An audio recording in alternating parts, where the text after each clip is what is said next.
Hillary Clinton has now surpassed 65 million votes, and her lead over Donald Trump has grown to more than 2.5 million votes, according to the Cook Political Report. This afternoon, Green Party candidate Jill Stein filed a petition asking for a hand recount of the presidential vote in Michigan, along with her other recount efforts in Wisconsin and Pennsylvania. Jill Stein cited outdated and unreliable machines and accusations of irregularities. Donald Trump won Michigan by less than 11,000 votes out of more than 4.7 million votes cast. Of course, there's no version of a recount that would win the presidency for Jill Stein. If a recount could change the outcome of the election, then Hillary Clinton would become president. Jill Stein has said there's no real difference between Donald Trump and Hillary Clinton. We are seeing a rise in right-wing extremism, not just in the United States, and it's not just Donald Trump, it's also throughout countries in Europe. What is driving this? It is policies like NAFTA, like globalization, like the dominance of the banks, like the Wall Street bailouts, like the Wall Street meltdown thanks to deregulation. Who gave us those policies? The Clintons were leading the way on those policies. How would Donald Trump be as president? The answer to neo-fascism is stopping neoliberalism. Putting another Clinton in the White House will fan the flames of this right-wing extremism. We have known that for a long time, ever since Nazi Germany. Dr. Stein, what do you think of Donald Trump? To Donald Trump and to stand up to Hillary Clinton. Joining us now, Dr. Jill Stein, the 2016 presidential nominee for the Green Party. Dr. Stein, isn't your recount now, in effect, hoping to put another Clinton in the White House? And do you still see no difference between Hillary Clinton and Donald Trump? You know, in my view, there are differences, but that's not the question here. The purpose of the recount is not to help one candidate or to hurt the other.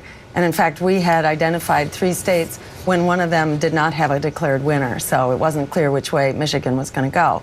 And I always stated throughout the campaign that when I was asked whether I would stand up for a recount if there were doubts about the reliability and the accuracy of the vote, I always said, yes, I would do that. This is something that the Green Party has done before, that Green candidates have led the way on other recounts in Ohio in 2004.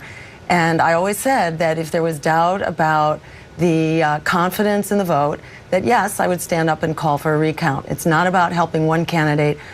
This is about helping voters restore our confidence in a voting system at a time that voter confidence in our elections, our political system, our social institutions across the board is kind of hitting rock bottom. And this is something really positive that we, the voters, can do.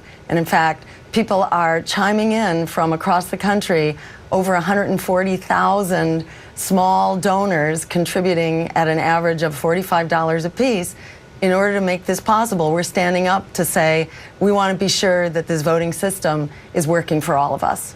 It seems that your vote totals in the various states did not stop Hillary Clinton from winning the Electoral College. That the amounts, if you transferred all your votes to her, she still wouldn't win the Electoral College, especially because of the big difference in the advantage that Donald Trump has in Pennsylvania at the current state of the count. But do you worry that your campaign and your campaigning, to the extent that it was campaigning against Hillary Clinton, depressed turnout that could have been for Hillary Clinton and then might have made a difference in those states? So, Larry, I think it's really important to be clear that the solution to the problems in our democracy are not to silence opposition voices. At a time when the voters are saying they disliked and distrusted these candidates at record levels, when people are disavowing the Democratic and Republican parties at record levels, the solution here is to not suppress other choices. The solution is a voting system that doesn't divide our votes, that doesn't force you to vote against the person you hate the most instead of voting for the candidate who represents your values. The state of Maine just passed a system called ranked choice voting. It lets you rank your choices, and it gives you the assurance that you can bring your values into the voting booth. Not just your fears, but your values. You rank your choices, knowing that if your first choice loses, your vote is automatically reassigned to your second choice. That's how we fix this. It's not by declaring that we have, say, 2 official state parties that you have to vote for. You know, if we have state-sanctioned parties and everybody else is disappeared, you know, how's that different from Iran or, say, Russia or countries where the political system is under tight control? We need an open system that has more voices and more choices. Did you at any point in the campaign, when you looked at the Trump campaign, think this is the single worst candidate for president that this country has ever seen? This is a unique situation, and this might not be the year where third parties should make the kind of effort they might make in another year? You know, unfortunately, Lawrence, when you look at what's been going on over the past many elections, you know, both parties have continued to march to the right. In many ways, the Democratic Party is where the Republican Party used to be not so long ago. And as a mother and as a medical doctor, I'm very concerned about where we're going on our jobs that are being exported, wages that are depressed, on a healthcare system where the costs are exploding, on a generation locked into debt. You know, we're not fixing this, not under Democrats and not under Republicans. In my view, we need a new system that is not bought and paid for by, you know, by the powerful few. Jill Stein, thank you very much for joining us tonight. I appreciate it. Good to be with you, Lawrence.